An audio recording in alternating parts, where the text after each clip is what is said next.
Hey everybody, welcome back to my channel. So first off, I just want to thank everybody so much for all the love and support on my last video. I was feeling kind of unsure about posting it and I was really nervous, but I got so many messages from you guys with really good feedback and things for me to do. So I'm really excited to continue the series and I hope that you guys continue to enjoy it. If you missed that first video, I will leave a link to that in the iCard in the upper right hand corner of this video right now. Quick note from Editing Joe here. My glasses are going to reflect the ring light throughout this video. I hope it's not too distracting. In future videos, I'm going to try to read my script without my glasses on so that it's not so glary and stuff. So sorry about that. Continue. We ended up gaining a few new subscribers from that video, so if you're new, welcome to the family. So this week, we're going to be covering a case that actually happened just a couple months before the case that we covered last week. So all of these killings actually took place right off of Interstate I-70, which runs through Missouri. So again, this case kind of feels close to home, so I thought it would be a good follow-up after last week's video. And that case is the case of the Interstate 70 killer. A season of senseless killings began in Indianapolis on April 8th, 1992. So Interstate 70 is an interstate that ranges from Indiana, Indianapolis, Wichita, Kansas, and Missouri. Our story begins on April 8th of 1992. 26-year-old Robin Fuldauer was working alone at a Payless just off of Interstate 70. Robin was covering for a coworker that day, and it was just like any other normal afternoon in the mall until a man walked into the store carrying a .22 caliber handgun. That strange man led Robin to a back room and shot her in the head. With no security cameras in the store, no one knew anything had even happened to Robin. Customers were coming in and out of the store and literally taking shoes for free off of the shelf because there was no attendee at the cash register. Robin's family described her as a kind soul who definitely did not deserve what happened to her. No one knew who could have done this, who had the motive, and the police kind of just ruled it as a random shooting or a robbery gone wrong. That was until just 3 days later, when 23-year-old Patricia Smith and 32-year-old Patricia Magers were found shot to death in La Bride d'Elegance bridal shop in Wichita, Kansas, just a couple miles off of Interstate 70. Only a little bit of petty cash had been taken from the register, but other than that, the scene was a complete echo of what they had seen in Indianapolis. Patricia Smith was a newlywed studying nursing at Wichita State. Patricia Magers was actually the owner of the store, alongside her loving husband, Mark. Obviously, it didn't take very long for the police to put two and two together and figure out that these two incidents were definitely related. In both instances, the victims were shot in the head with a .22 caliber handgun, and the victims even looked alike. They had shoulder-length brunette hair. Luckily for the police, in the Wichita killings, they had an eyewitness. A man was actually running late to pick up a cummerbund from the bridal shop and came in and disrupted the gunman in the middle of robbing the store. The gunman tried to convince him to come into the back room with him, but he refused and was able to escape, and was able to give police enough information to compile a sketch of what they believed the gunman to look like. It's just such a stroke of luck that this guy happened to be running late and he came in right as the gunman was there. And you're gonna see a lot of that in this case. It's something that really stands out to me. He described the killer as 5'7", 140 to 160 pounds with reddish hair. But by the time the police made it to the store, the gunman had already killed both women and was well on his way to Terre Haute, Indiana. 40-year-old Mick McCown was stocking shelves on April 27th of 1992 when a man snuck up behind him and shot him in the back of the head with a .22 caliber handgun. Even though Mick was obviously a man and didn't exactly fit the MO, he had very long brunette hair. He was kind of a rocker type of guy and played in a lot of local bands. So police believe that the I-70 killer actually mistook Mick for a woman from behind. That now brings us to 4 murders But unfortunately, he didn't stop in Terre Haute.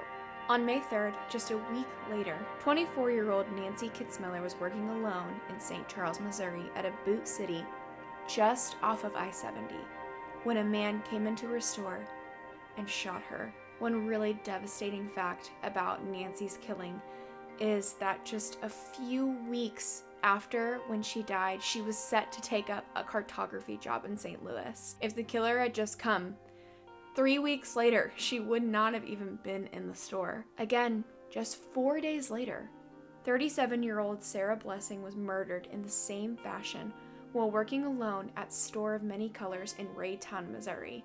And Raytown is very, very close to where I grew up, so this one really hits home for me. A man working across the street heard the gunshots and came running to help her, but when he got there, it was too late. So that brings us to 6 murders in less than a month.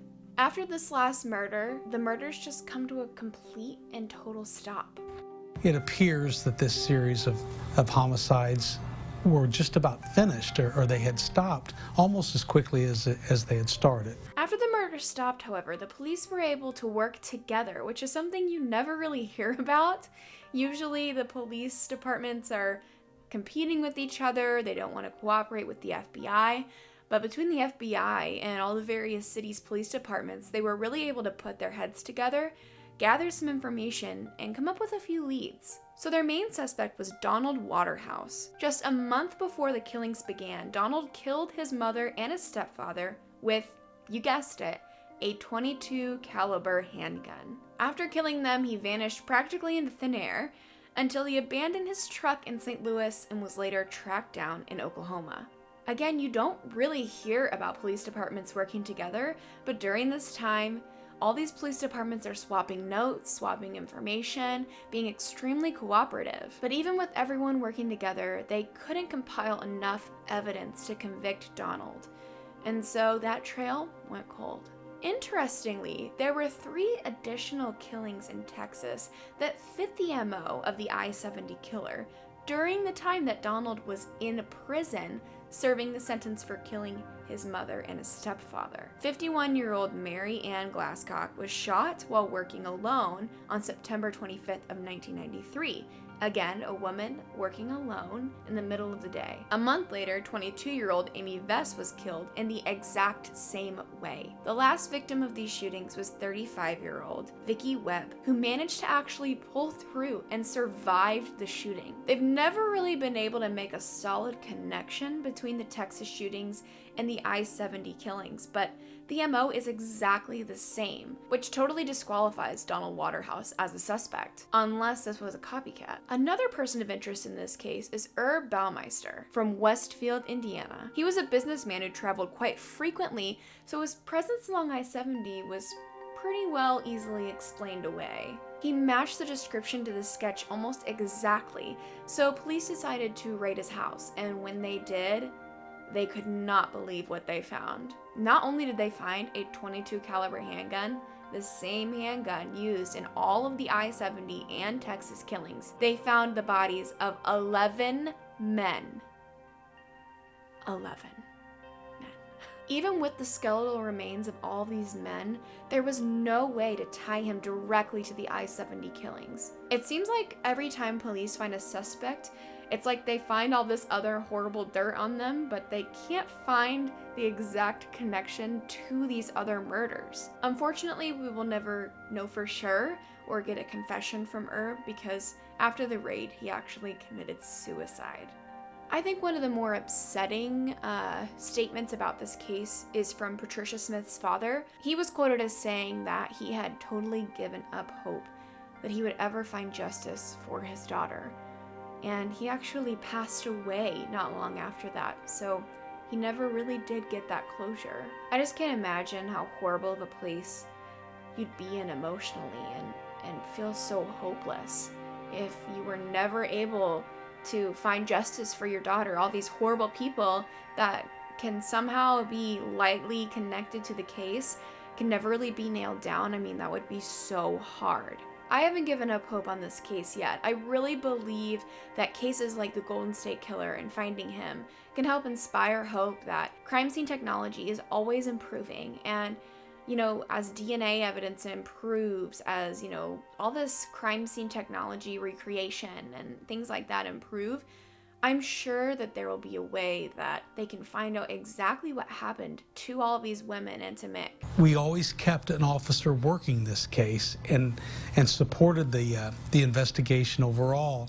New detectives take on the cases every few years, and even though it's cold, the case is still open. We want people to know it's not solved, and it's still possible that somebody, even if our killer is dead or incarcerated somewhere, somebody may have a bit of information that can help us. So please take a long look at this police sketch. Show it to your friends and to your family. And if you think that you know who this could be, there's still a tip line open for this case, and you can call the St. Charles Police Department at the phone number in the description. And I actually believe that there's still a reward for any information that could lead to the capture of this serial killer. And that's all that I've got for this one. Personally, I'm really torn on this case. I mean, I think both Donald and Herb, there's compelling evidence. It kind of sucks that Herb committed suicide and we'll never be able to question him or get more information out of him. But there's gotta be a way. There's gotta be something. There's just too many holes in this case for me to really put together what I think. And so I'm really interested to hear what you guys think down below. So let me know, what do you think happened? Who do you think could have done this? One thing about this case that really stands out to me is something I touched on earlier and in the last video. It's just being in the wrong place at the wrong time. You never think something like this is gonna happen to you. You never think it's gonna happen to somebody that you know and love, and then it does. Robin, she was covering for somebody she wasn't even supposed to be at work that day. Sarah was supposed to be leaving in just a few weeks to go to St. Louis.